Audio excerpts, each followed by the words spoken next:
Hello everyone, कैसे हैं आप सब।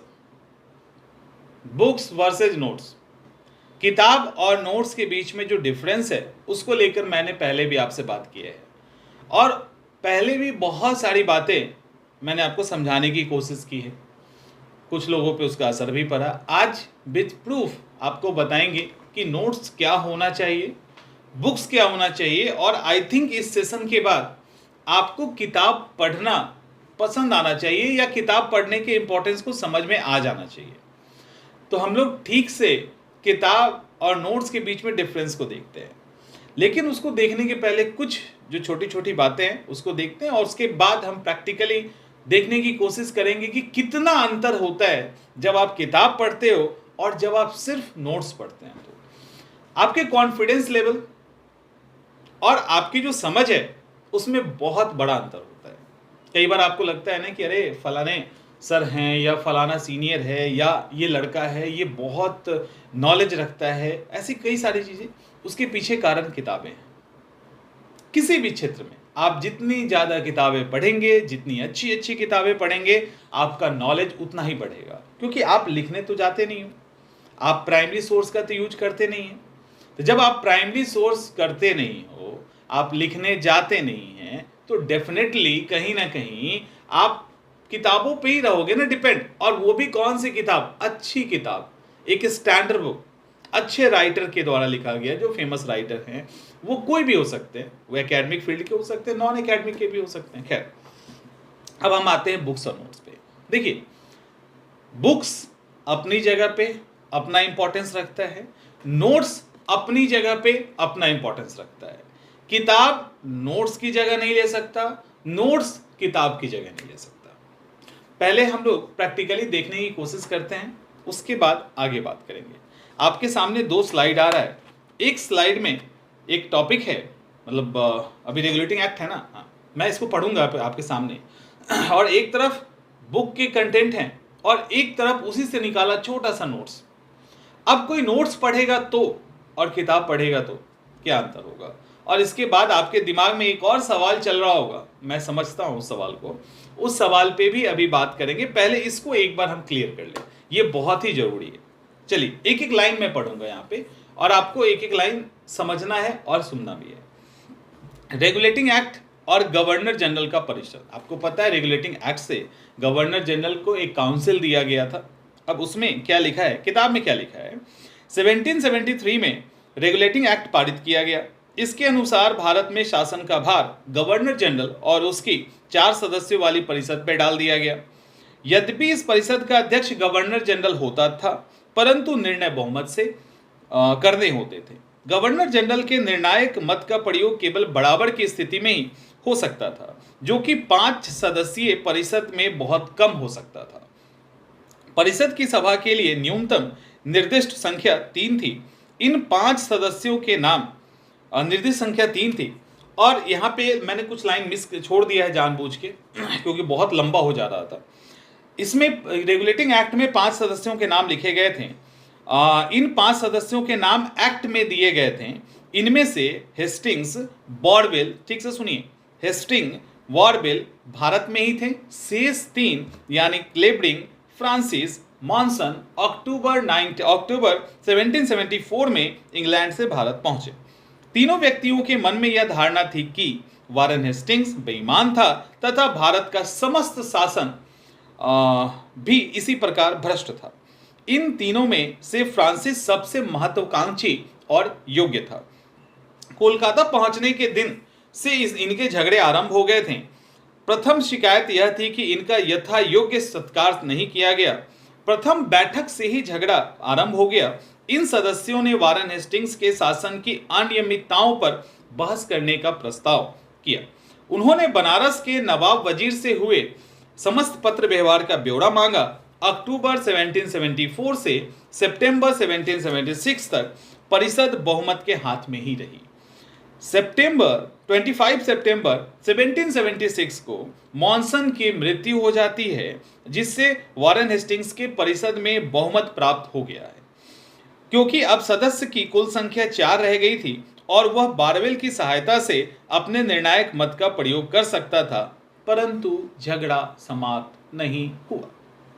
अब यहाँ पे और इसका एक पहले एक नोट्स इसका देखते हैं। रेगुलेटिंग एक्ट और गवर्नर जनरल का परिषद सेम का छोटा सा जितना है उसी का नोट्स। 1773 में रेगुलेटिंग एक्ट पास किया गया। इसके अनुसार भारत के शासन का भार गवर्नर जनरल और उसकी 4 सदस्यों वाली परिषद को करना था। निर्णय बहुमत से करने होते थे। हेस्टिंग्स, बारवेल, क्रेबलिंग, फ्रांसिस, मॉनसन, एक छूट गया ना, नहीं ठीक है, पांच लोग थे, ठीक है, ये 5 लोग थे, इनके साथ बहुमत करना था। तो मोस्टली आपको नोट्स जब मिलेगा इसी तरह के नोट्स मिलेंगे। अब देखिए कि आप जब किताब को पढ़ेंगे और नोट्स को पढ़ेंगे कितना डिफरेंस होगा। इसी एज इट इज सेक्शन को हम लोग थोड़ा सा आगे बढ़ाते हैं, एक दूसरे टॉपिक पे शिफ्ट होते हैं और शिफ्ट में होके कहा जाएंगे नंद कुमार पे अभियोग चलाया गया था 1775 में। नंद कुमार पे अभियोग चलाया गया था 1775 में और ये 1775 की घटना है। और आपके पास इसके पहले 1776 में आपको पता है कि फ्रांसिस की डेथ होती है। चलिए इसको देखते हैं। नंद कुमार बंगाल का समृद्ध ब्राह्मण था। वारेन हेस्टिंग्स के परिषद में पराजय से प्रेरित होकर उसने वारेन हेस्टिंग्स पे आरोप, क्या लिखा है पहला लाइन, वारेन हेस्टिंग्स के परिषद में, काउंसिल में, चूंकि उनकी चल नहीं रही थी, लोग उनके अगेंस्ट में थे, मौका का फायदा देखा, पराजय से प्रेरित होके उसने वारेन हेस्टिंग्स पे आरोप लगाया कि मीर जाफर की विधवा मुन्नी बेगम से अल्पवयस्क नवाब मुबारक दौला को संरक्षक बनाने के लिए वारेन हेस्टिंग्स ने 3.5 लाख रुपए घूस ली है। उसने इस आरोप को सिद्ध करने के लिए परिषद के सम्मुख आने का प्रस्ताव किया। वारेन हेस्टिंग्स ने इसका खंडन किया और उसने कहा कि परिषद को उसका न्याय करने का अधिकार नहीं है। वारेन हेस्टिंग्स ने नंद कुमार को झूठा निकृष्ट मनुष्य की संज्ञा दी और क्रुद्ध होकर परिषद की सभा को भंग कर दिया। उसके इस आचरण से उस पर संदेह अवश्य होता है। दूसरी ओर उसने और उसके सहयोगियों ने नंद कुमार पर मुकदमे बना दिए। 19 अप्रैल को एक कमालुद्दीन ने कहा कि नंद कुमार ने उस पर दबाव डाल के हेस्टिंग्स और वारवेल के खिलाफ प्रार्थना पत्र पे हस्ताक्षर करवाए। इसी प्रकार अन्य व्यक्ति मोहन प्रसाद ने कहा कि नंद कुमार ने एक दिवंगत बुलाकी दास से रत्न को जालसाजी करके हड़प लिया। 6 मई 1775 को नंद कुमार को बंदी बना लिया गया तथा जालसाजी के मुकदमे में अंग्रेजी ज्यूरी की सहायता से बहुमत के निर्णय से फांसी पे लटका दिया गया। इस समय षड्यंत्र में मुख्य न्यायाधीश इम्पे ने वारेन हेस्टिंग्स का साथ दिया। आलोचकों ने इस मुकदमे को न्यायिक हत्या की संज्ञा दी है। इम्पे और हेस्टिंग्स ने मिलकर यह घिनौना काम किया। ये क्या है, कॉन्टेक्स्ट है जो किताब में लिखी गई है। नोट्स देखते हैं, नोट्स पढ़िए। नंद कुमार बंगाल का समृद्ध ब्राह्मण था। उसने वारेन हेस्टिंग्स पे आरोप लगाया कि मीर जाफर की, इतना लंबा है भी नहीं, आरोप लगाया कि मीर जाफर की विधवा मुन्नी बेगम के अल्पवयस्क नवाब मुबारक दौला को संरक्षक बनाने के लिए वारेन हेस्टिंग्स ने 3.5 लाख रुपए घूस ली। इतना नहीं कहीं मिलता है, मैंने बस एक दे दिया है। वारेन हेस्टिंग्स ने नंद कुमार को मुकदमे में फंसाकर फांसी पे लटका दिया था। इस समय षड्यंत्र में मुख्य न्यायाधीश इम्पे ने वारेन हेस्टिंग्स का साथ दिया। आलोचक ने इस मुकदमे को न्यायिक हत्या की संज्ञा दी है। That's it. ये बहुत बड़ा है, इसमें बस इतना ही आता है कि नंद कुमार को फांसी की सजा वारेन हेस्टिंग्स के द्वारा झूठे मुकदमे में फंसा के दी गई। उस समय सुप्रीम कोर्ट के जो जज थे एलिजा इम्पे थे। इतना काफी हो जाता है। और बहुत ज्यादा तो चूंकि नंद कुमार ने एक आरोप लगाया था वारेन हेस्टिंग्स पे, इसीलिए उन्होंने ऐसा किया। अब एक और टॉपिक पे बात कर लेते, एक और लास्ट, उसके बाद फिर आगे बढ़ेंगे। और ये जो पढ़ रहे हैं ये आपके काम का ही है, आपके कंटेंट को ही मजबूत करेगा कहीं ना कहीं। चलिए अब हम लोग परमानेंट सेटलमेंट की बात करते हैं। जो यहां पे हमने लिया उसको पहले समझने की कोशिश कीजिए।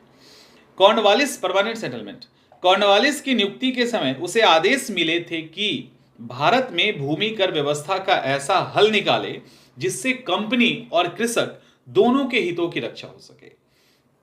उसने प्रथम कार्य किया कि बंगाल में प्रचलित भूमि कर किराया तथा पट्टों का पूर्ण रूपेण अध्ययन किया।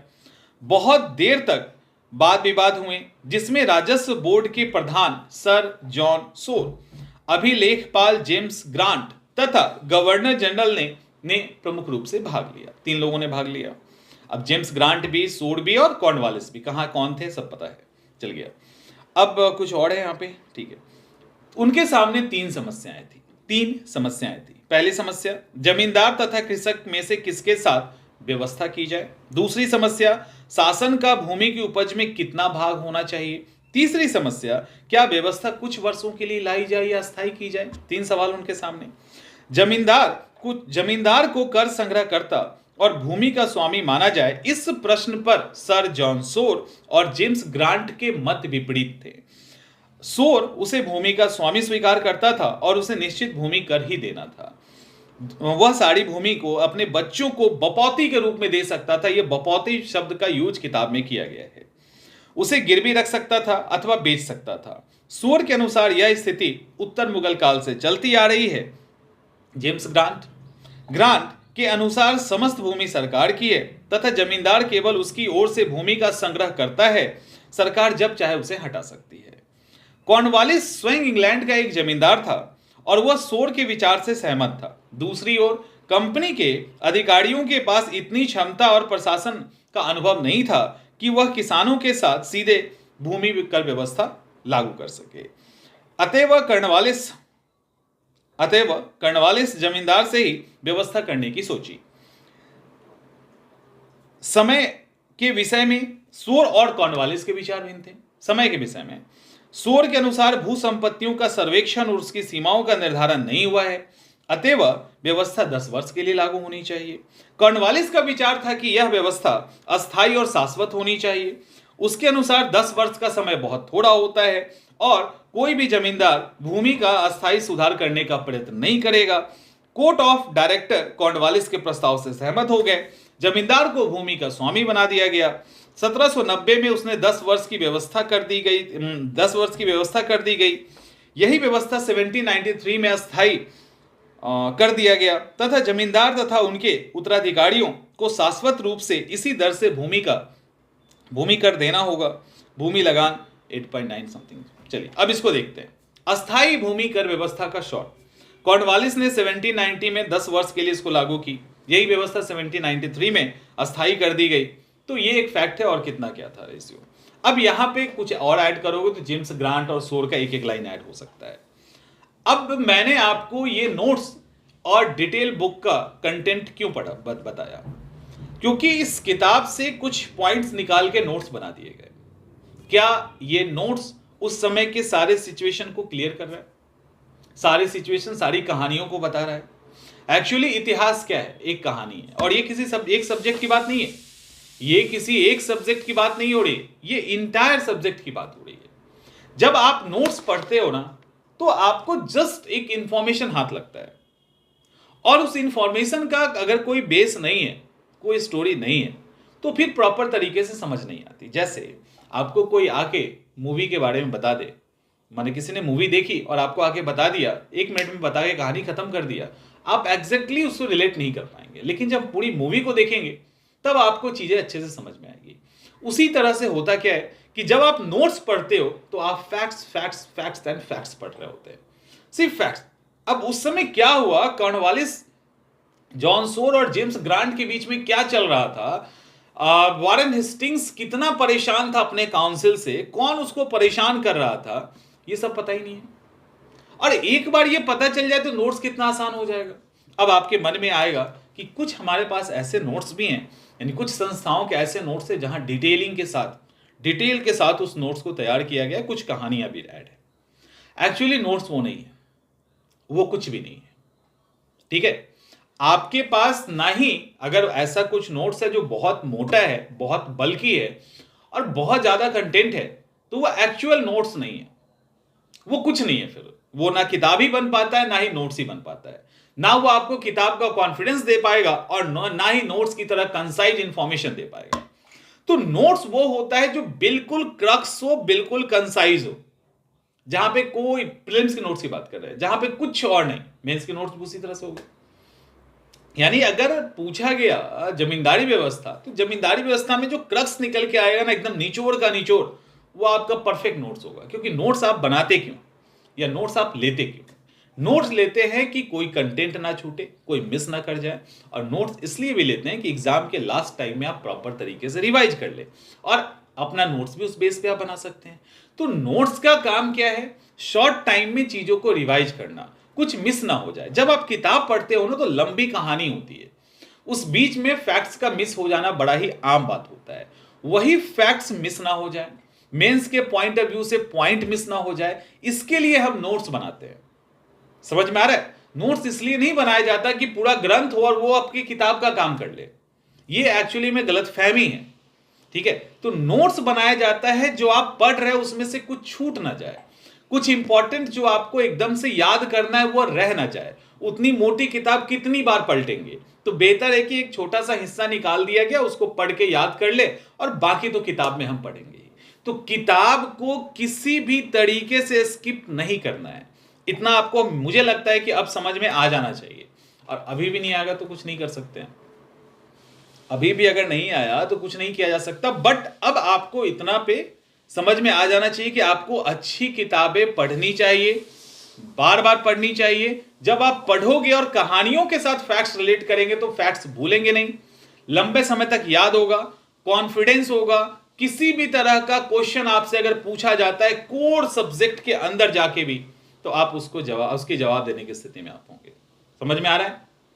तो इसीलिए, ठीक है, इसीलिए बेहतर यह है कि अच्छी सी किताबों को पढ़िए, नोट्स भी रखिए, लेकिन किताब को किताब की जगह रहने दीजिए, नोट्स को नोट्स की जगह रहने दीजिए। उम्मीद करते हैं चीजें समझ में आ गई होगी, तो अच्छी बात है।